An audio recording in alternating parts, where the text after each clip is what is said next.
What up, y'all? Welcome back to my channel. I'm Adam. Where have you been? So I have been gone for a little while, but I did get busy with work. Gotta pay the bills, and lap dances don't come cheap. So without further ado, let's get on with the review. Snow White and the Seven Dwarfs. Say what you will about this movie, but there's no denying that this is a very important film in both animation and cinema.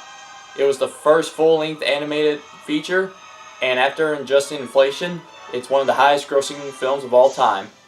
And after a century of its release, it is still beloved by so many. I wish we could talk about that movie. But I can never have nice things, so instead, we're going to talk about Snow White by Golden Films. You've got to be shitting me. No, I am not shitting you. Oh, how I wish you were.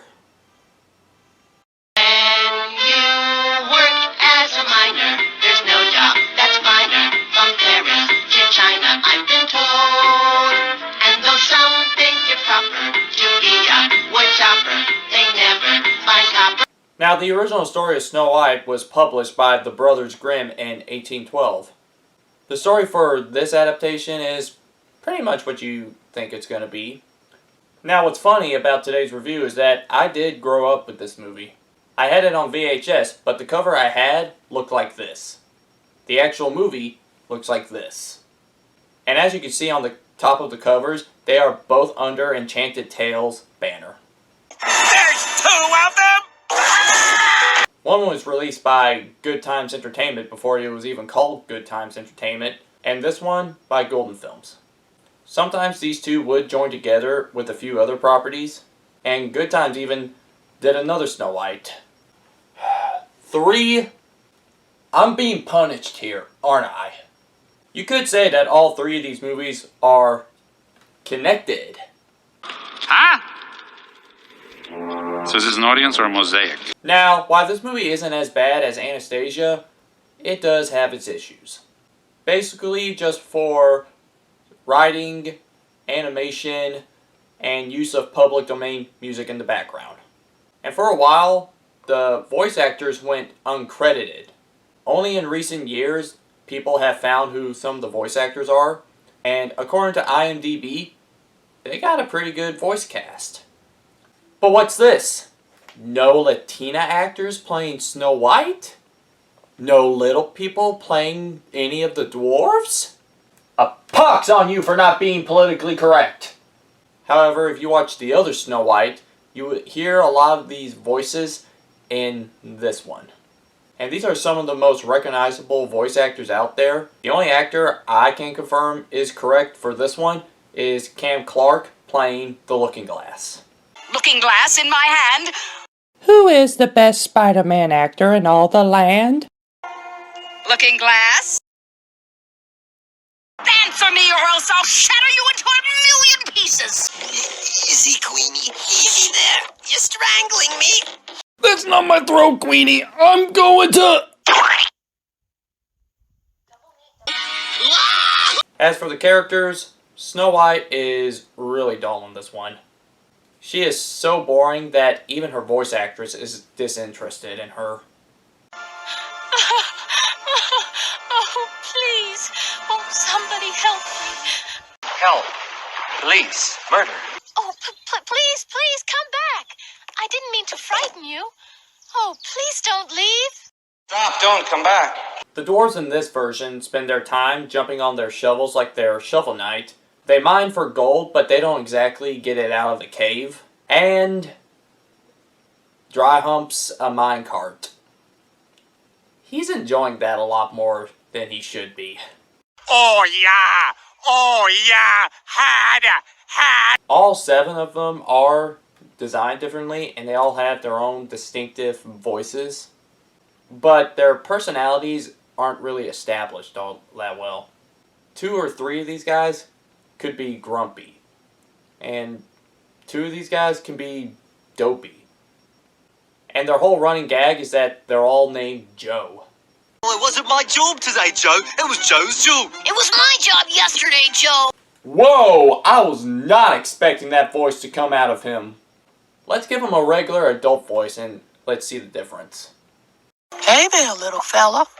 I'm 48. This whole place is a giant mind. Also, on a side note, something I never noticed as a kid is that the dwarves only have one bed in their house. Why do they only have one bed? Why don't they have 7? Oh! I'd rather not talk about this one. The evil queen is just the evil queen. She's a complete... She's totally obsessed with being fairest of them all, so much that she sends her huntsmen to kill Snow White. Take Snow White far into the dark forest. Am I to leave her there? No, you will take her there to kill her. Doesn't that technically mean leave her there? Now, is there anything good about this movie? Well, there's a few things. Oh yeah, something good in a Golden Films movie. I like how Snow White and the Prince don't meet one day and they're automatically in love. They actually showed that they grew up with each other, and throughout the years, their friendship becomes love.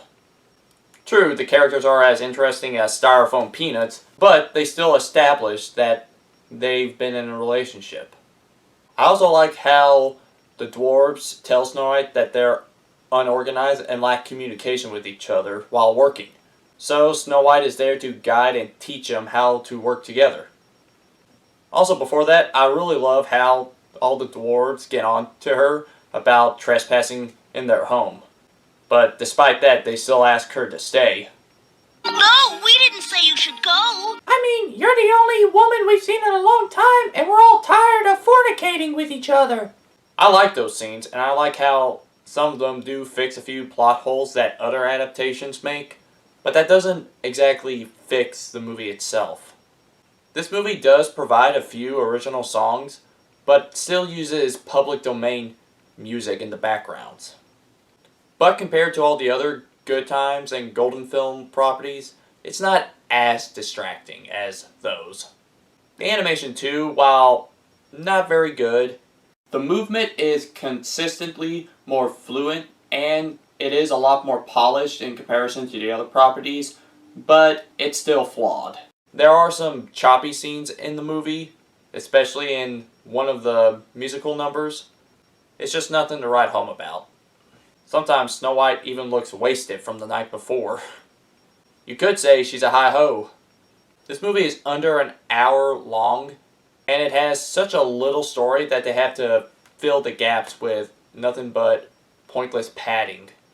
And sometimes they'll have 1 or 2 scenes that the original story did have. Just because you tell a reference or you say one thing that the original story did, it doesn't mean you are a more faithful adaptation. Sorry, I just really hate that movie. You gotta take what you have from the source material and just kind of mix it up a little bit. In the original story, the Evil Queen tries 3 different times to kill Snow White. Each one with a different disguise and a different way of killing her. In the Disney version, she only did it the 1 time. Here, she does it 3 times, but she's always in her old hag disguise. And it's shown that Snow White doesn't trust this lady, but because she's an idiot, and to the queen, thank God she is, she just always falls for these tricks. I mean, that's like having Bill Cosby come over to your house after the night before he gave you 1 bad drink. Also, queen, not to sound like a psychopath myself, but if you want to kill somebody, just do it. I mean, you said this line earlier.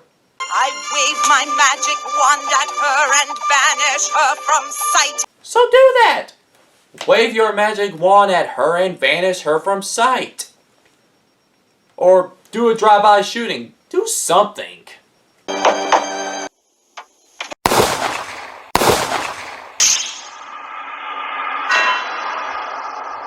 Wow, I need to go talk to a therapist.